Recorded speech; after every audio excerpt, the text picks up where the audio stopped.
राधे राधे बच्चों, राधे राधे। बोलो श्रीमद् भागवत महापुराण की जय। श्रीमद् भागवत महापुराण में दूसरा अध्याय भगवान शिव के प्रति दक्ष प्रजापति के प्रतिकूल विचार। बोलो श्री कृष्ण भगवान की जय। विदुर जी ने पूछा, विप्रवर, प्रजापति दक्ष तो अपनी कन्याओं से बड़ा स्नेह रखते थे, फिर उन्होंने अपनी कन्या सती के प्रति और भगवान महादेव के प्रति देश भाव क्यों रखा? भगवान महादेव तो इस जगत के परम आराध्य देव हैं, फिर भला उनसे कोई वेर क्यों रखेगा? श्री मंत्रे जी ने कहा, विदुर जी, एक बार दक्ष प्रजापति ने एक बड़ा यज्ञ किया था। उस यज्ञ में बड़े बड़े ऋषि मुनि देव गण अग्नि वायु और इंद्र आदि एकत्र हुए थे। उसी समय सभा में सूर्य के समान अपनी तेज सविता के अहंकार में भरा हुआ दक्ष प्रजापति राजसी वस्त्र में वहां आया। उसे देखकर ब्रह्मा जी और महादेव जी के अलावा सभी लोग उनके आदर सत्कार के लिए उठ खड़े हुए। सभी ने दक्ष प्रजापति को नमन किया, पर ब्रह्मा जी और भगवान शंकर ने उन्हें नमन तक नहीं किया। वह अपने स्थान पर ही बैठे रहे।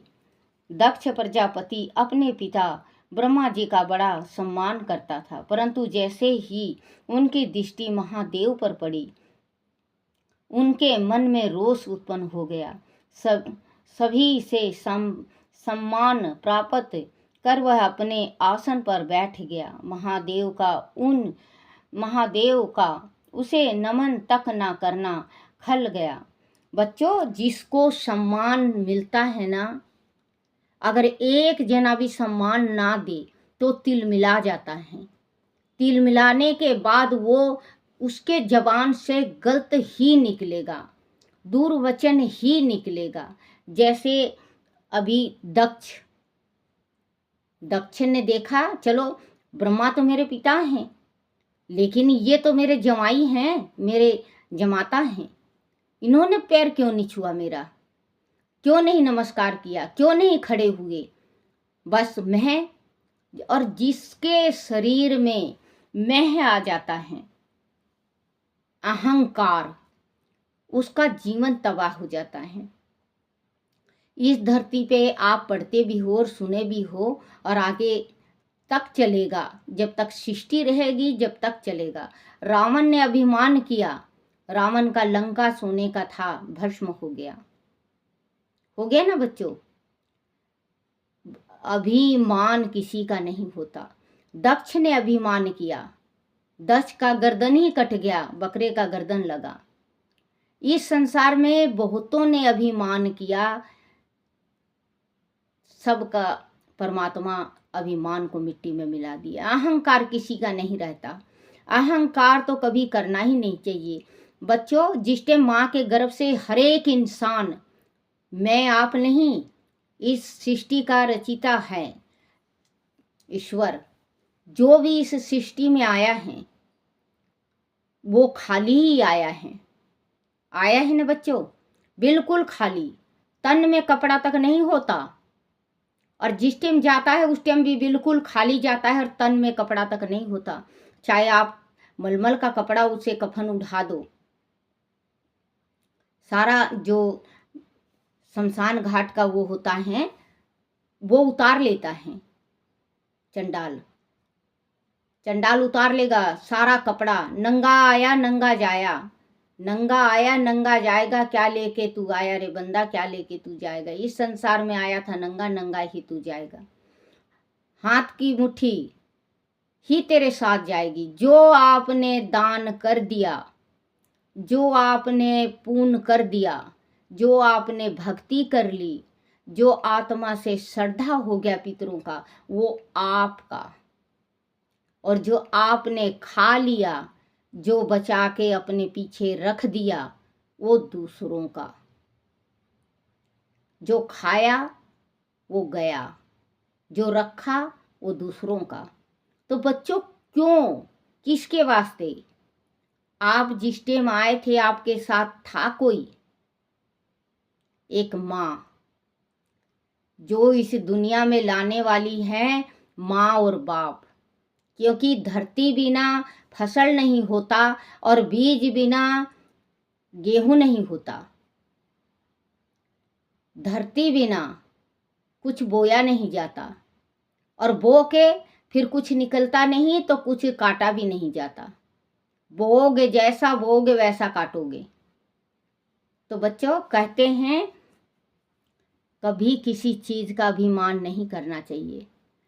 बच्चों संसार में देखा गया है, देखो परमात्मा ने एक जैसा रूप नहीं बनाया है। अगर एक जैसा रूप होता तो संसार तबाह हो जाती।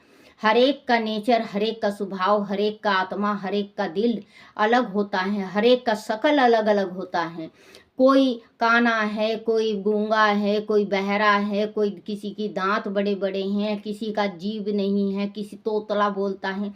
किसी की भी हंसी नहीं उड़ानी चाहिए। अभी आप हंसी उड़ा रहे हो, आपको अगले जन्म में वो हंसी का दंड भुगतना पड़ेगा।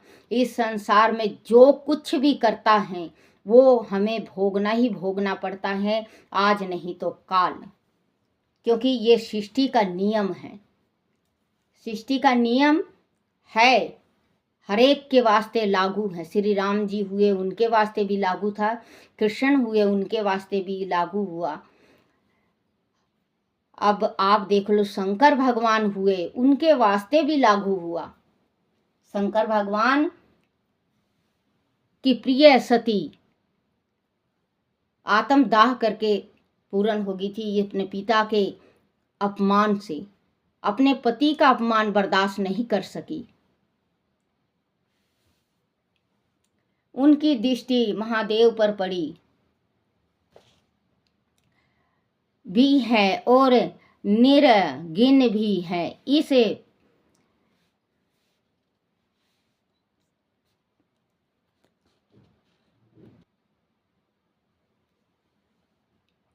उनकी दृष्टि महादेव पर पड़ी, उनके मन में रोष उत्पन्न हो गया। सभी से सम्मान प्राप्त कर वह अपने आसन पर बैठ गया। महादेव का उस नमन तक न करना खल गया। उसने कहा, सभी देवगण और ब्राह्मण ऋषिगण मेरी बात सुने। यह निर्जल महादेव निर्लज्ज, ये निर्लज्ज महादेव समस्त लोकपालों की पवित्र कीर्ति को धूल में मिला रहा है। इसने मेरी कन्या से विवाह किया है, इसीलिए यह मेरे पुत्र के समान है। फिर भी इसने मेरा सम्मान करना उचित नहीं समझा। इस सत्पुरुष का अविचार तक नहीं आता। इसने मेरे सम्मान में उठना तो दूर मुझे प्रणाम तक नहीं किया। यह सदा अपवित्र रहता है और बड़ा घमंडी है। यह शमशान में नंगा धड़ंगा घूमता रहता है। देखो बच्चों कितना दक्ष ने गलत अपने जय माता के वास्ते कहा है। कोई बर्दाश्त नहीं करता। अगर मान लो आपको पता है कि ये बदमाश लुच्चा गुंडा है तो आप अपनी बेटी क्यों दे रहे हो? आप अपनी बेटी का वास्ते दूसरा रिश्ता देखो। अपनी बेटी का रिश्ता क्यों किए वहां? आपको जब पता था गुंडा लुच्चा है, कहते हैं ना कोई रिश्ता टूटता है उस टाइम, तो मुझे तो पता था कि ये इनका व्यवहार बहुत गंदा है, तो फिर अपनी बेटी को कुआं में क्यों डाले? अपनी बेटी के माथे में कलंक क्यों लगाया आपने? दुहाजू क्यों कहलवाया? क्योंकि आप रखोगे तो है नहीं। जहां पे पहली शादी हुई है और आप तलाक दिलवा रहे हो, आप रखोगे अपने घर में तो है नहीं, आपकी बेटी रहेगी नहीं। आप दूसरी शादी करोगे, माथे में कलंक लग गया उसका। दुहेजू का मतलब दूसरी शादी होना। जब आपको पता था कि ये आदमी ऐसा है तो आप अपनी बेटी को कुआं में क्यों डाले? चलो मान ले आपकी बेटी किसी से प्रेम करती है और वो शादी कर ली, वो आपकी गलती नहीं होगी, क्योंकि उसने खुद कुआं में छलांग लगाई है। सोचे समझे बिना उसने कुआं में छलांग लगाया है तो भुगतेगी। अगर आपको पता है कि ये रिश्तेदारी ऐसा है, ये रिश्ता निभ नहीं सकता, आप किनारे लग जाओ, नमस्कार कर लो। आपकी बेटी के माथे में कलंक और आपके माथे में कलंक तो नहीं लगेगा। ये छोटी छोटी गलती इंसान कर बैठता है और लास्ट में पछताता है। हमसे भी हुई है गलती, जो इस संसार में आया है उनसे होती है गलती, लेकिन आप ये मत कहा करो, ये नहीं कहना चाहिए कि मुझे पता था। भैया जब पता था आपको तो इतना बड़ा ये तो है नहीं गुड्डा गुड्डी का खेल है, आज तोड़ दिया कल बना लिया। ये तो जीवन भर का साथ है, 7 जन्मों का रिश्ता है। तो कहते हैं कि हमें पता था। अब ये हैं जो शिव के ससुर दक्ष, ये कह रहे हैं तू ये तो शमशान का है, ये तो नंगा धड़ंगा घूमता है, ये तो फलाना करता है, ये तो ढीकमा करता है, ये तो सम्मान नहीं जानता, इनकी तो जाति नहीं है, इनका गोत्र नहीं है, अरे इनके माँ बाप नहीं है। तो ये तो पहले पता होगा उनको कि मेरे पिता के कहने से कर दिया। अरे भैया आपकी बेटी है, दूसरे के कहने से क्यों कर रहे हो? जैसे बिचौलिया मरता है। बच्चों आजकल बिचौलिया बहुत कम हो गए हैं, क्योंकि बिचौलिया के ऊपर सबसे ज़्यादा बात आ जाती है कि बिचौलिया को पता था। बेचारा बिचौलिया को क्या पता था, कोई लड़की के वास्ते पूछ लिया।